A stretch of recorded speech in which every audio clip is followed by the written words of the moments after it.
Bright Duty. Every student matters.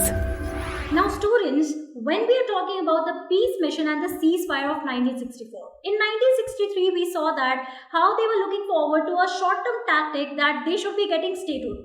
Now, here in Nagaland as well, students, we see that there were certain sections who were looking forward to this, and there were certain sections who were not fully happy or fully enthusiastic with this issue. Okay, so here we see that it was a certain, again, when we are talking about the granting of statehood, was it taken in one sense by all the people, by all the communities living in Nagaland? No. And that is why we are talking here about the peace mission and the ceasefire of 1964. So here we see that the granting of statehood was not received very much enthusiastically by each and every section who were living in Nagaland. Now, what was the reason behind it? They saw it as a move by the government of India to drive a wedge among the Nagas. Now, like I told you, there were so many local chiefs, or let's say there were so many tribes who were living in Nagaland. Now, some of them they were looking at short-term tactics. Some of them they were looking at long-term tactics. Somewhere they had certain things in mind.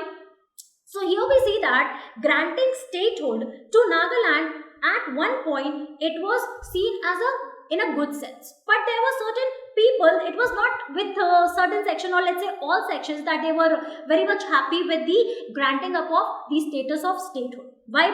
Because students, we see that they somewhere felt that they are going, or this idea is going to divide the Nagas here. Now, why it is going to divide the Nagas here?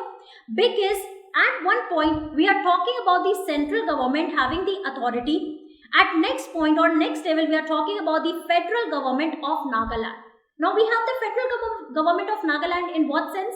Because they were given the autonomy to take or to conduct the district council elections, right or not? But it was again boycotted by everyone.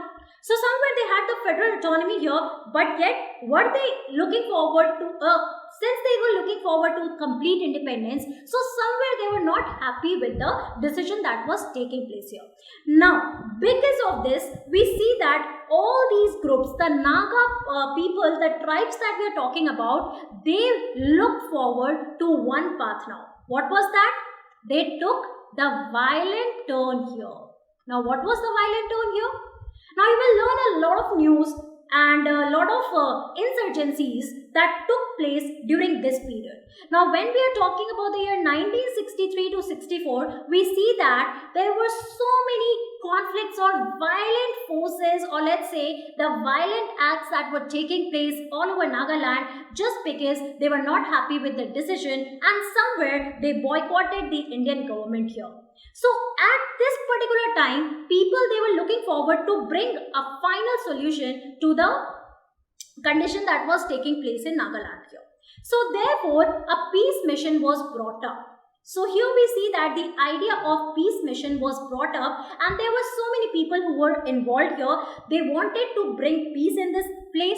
They wanted to look forward to stability in Nagaland, and also they wanted that the government of India and the people living in Nagaland, they should be talking, they should be following a middle path here, somewhere where they should be compromising at different levels. So here we are going to understand about the peace mission. Now, the initiative here for bringing peace and normalcy, because of the violence that was happening all over the place here, we see that the government of India, it had to employ the armed forces here. On the same hand, we see that the Naga people, they also formed their own militant groups here.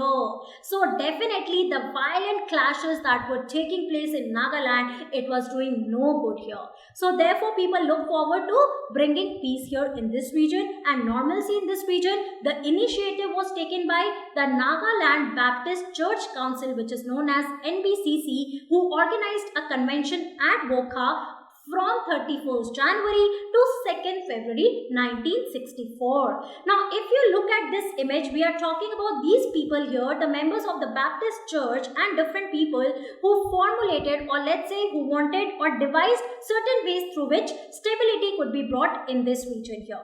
Now, NBCC, Nagaland Baptist Church here, they proposed the setting up of a peace mission, right, consisting of Reverend Michael Scott.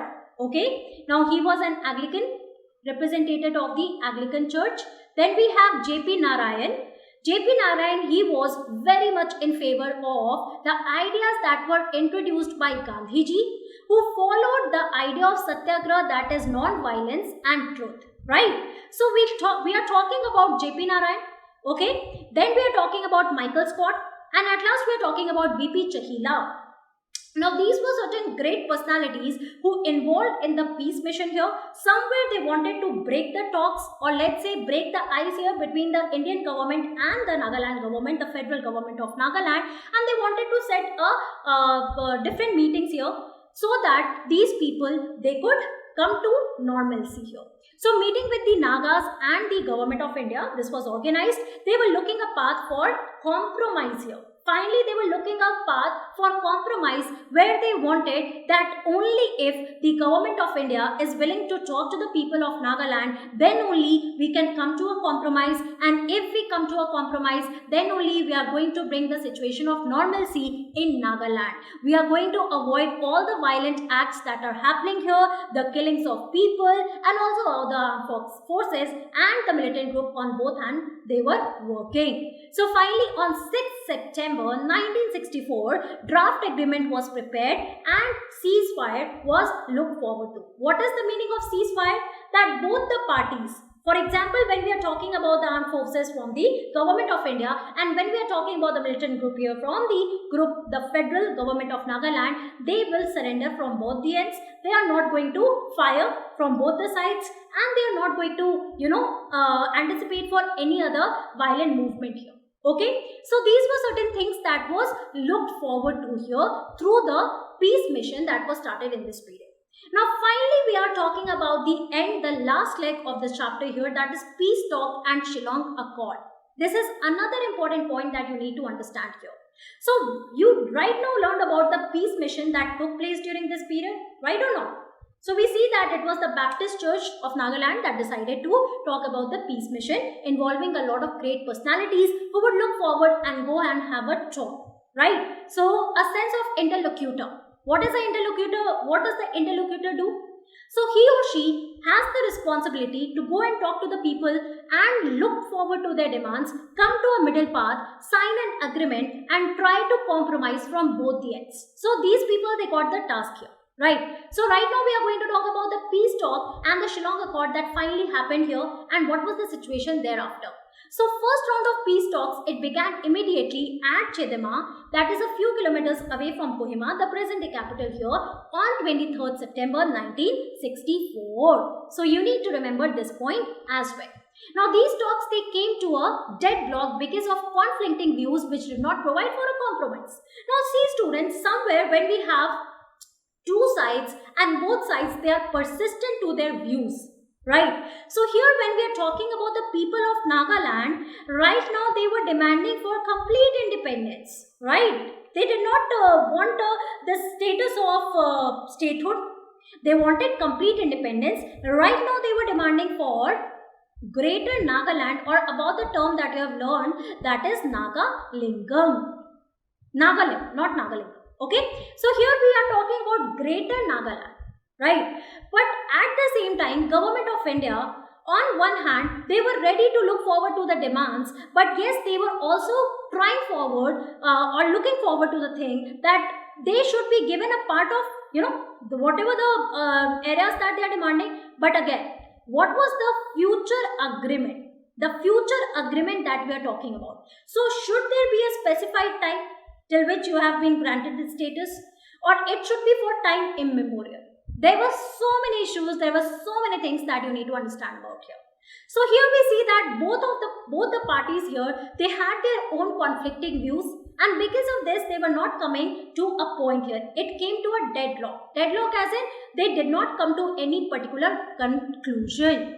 And because of this, what we see that in Nagaland, finally we are talking about imposition of curfews. Here when we are talking about the government of India imposing the armed forces here, who had, if they saw any people trying to be a rebel, or let's say trying to start a rebellion here, they would be suppressed at that particular time. So there were imposition of curfews, village groupings, then collective fines, general harassment increased with the passage of time. Now look at the situation that was happening here. Though the peace talk it started, but yet the situation was getting ugly day by day and year by year as time passed on. So imposition of curfews, village groupings, all these things, they were not going to do any good to the Naga people, as well as the situation here that was now seen, or it came to a deadlock, as in dead end. Okay, so Nagaland Peace Council here, it took the initiative in persuading the Naga national leaders and the government of India to arrive to an understanding in an attempt to provide a lasting respite. So here we see that somewhere there were certain sections who were looking forward to the point that right now the demand here, the basic idea is that not everyone should be looking forward to create ruckus at this particular time. No one was looking forward to create ruckus at this particular time. And therefore, Nagaland Peace Council here, they finally took the initiative and they persuaded as in they forced the Naga national leaders. So here we are talking about NNC again. Okay, Nagaland National Council, the leaders of the Nagaland National Council here, and they were trying that government of India, they both should again have talks, because it is only with talks, with different ideas, with different agreements being put on the table, that people, or let's say with deliberation or consultation, that people they could come to a point here. Okay, so they wanted that everyone should be coming or should arrive to an understanding, and this should be the lasting respite for everyone. So therefore at this particular time we find that there was a Shillong Accord that was signed at Shillong on November 11th, and we see that it was done in the year 1975. Again, this is a landmark in the history of Nagaland. So this is another point that we need to understand, and we'll try to connect it with the current situation about Nagaland here.